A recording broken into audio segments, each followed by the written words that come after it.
Well, and I'm a big fan of Bitcoin for lots of reasons. It's also there's a separate discussion. It's actually a very viable money, and we could talk about why it's a viable money. But you talked about central bank digital currencies. These things are going to be the kiss of death to freedom of the average person. Absolutely. Dub Casey is an American writer, speculator, and the chairman and founder of Casey Research. In a recent interview, Casey talks extensively about the dangers of central bank digital currencies, or CBDCs. Casey explains that CBDCs are just a way for the government to gain full control of citizens' finances and assets. He gives the example of what happened with the truckers' protest in Canada, stating that if the Canadian government had had direct access to the truckers' central bank-issued digital currencies, it would have been much easier to it to seize their assets and punish them for criticizing government policies. While Casey is a big fan of Bitcoin, he is vehemently against leaving your fate in the hands of the government through CBDCs. He calls the government of most countries, including the United States, stupid and inefficient, and warns against believing they can do anything to help you. We will now take you to Casey's interview, but before we do, please take a little time to hit the like button and subscribe to the channel. Thanks and enjoy the video. Your currency is all on your computer, not even paper, which is private and discreet, and you can have it in your own hand. If it's all on your computer, run by the central bank, they can credit or debit your account any way that they want. Or if you're a naughty person, as Canadian truckers have found recently, among others, they can block it off to punish you. So you don't want to touch a central bank digital currency with a 10-foot pole. They are antithetical to all concepts of personal freedom and privacy. It's going to further centralize power in the hands of the state and the kind of people that go to work for the state, which incidentally are not the best and brightest people. You've got two kinds of people in the world: people that like to deal in creating things, making things, physical things. And you've got people that like to control other people and manipulate other people. And guess which type always go into politics? They're glib, and they tell you all kinds of lies, like they're the cornucopia. But no, digital currencies should be decried and not used and not adopted by the average person. For a couple of generations, young people have been indoctrinated, absolutely in college. The university system's totally been captured by Marxists of one type or another, and it's filtered down to the high school system and the grade school system. And the media believes this, and entertainers and sports figures and these corporate people. And what this all boils down to is, because of this is why the rich are getting richer, which in fact they are, and the poor are getting poorer. The little guy always gets screwed, and that's going to happen in spades in the years to come, because the little guy doesn't take responsibility for his own life. He really believes that the powers that be are doing the right thing and acting in his interest. They're not. There's X number of thousands of people in the world that are really rich and really politically powerful, and they all know each other. And it's not like a conspiracy, but they have the same interests, and they work together, and they believe the same things and go to the same clubs. And they're your enemy, actually.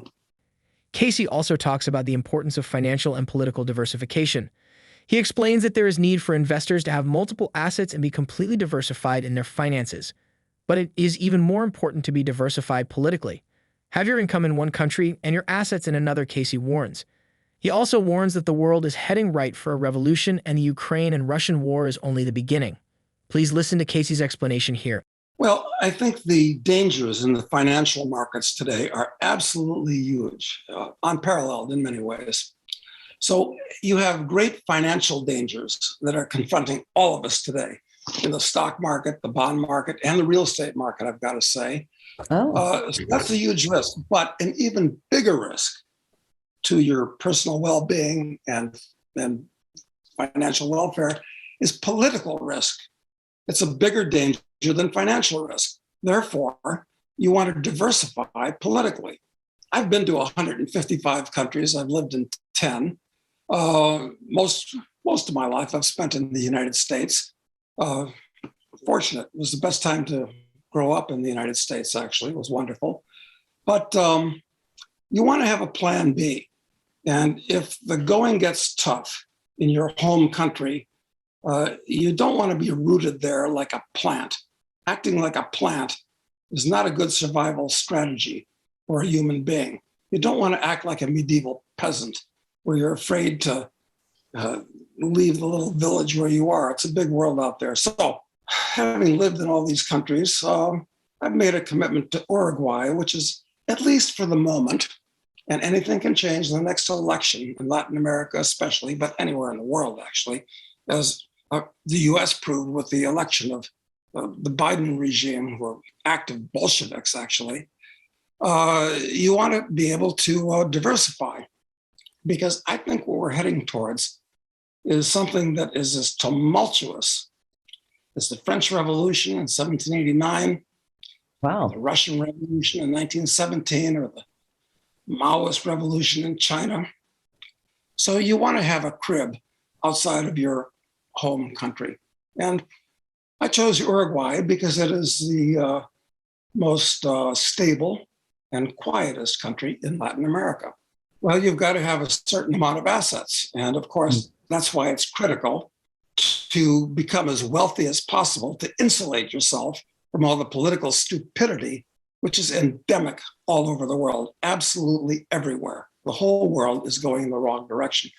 Almost the whole world, I should say. There are a few exceptions I could draw your attention to.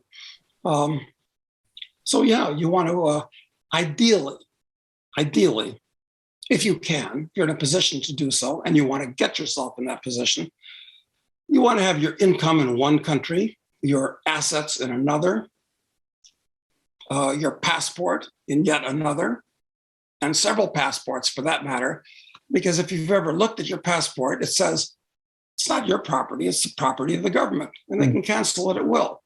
While warning about the dangers of leaving your fate to politicians and rulers, Cathie also talks about the necessary steps investors can take to protect themselves during these times of financial and geopolitical turmoil.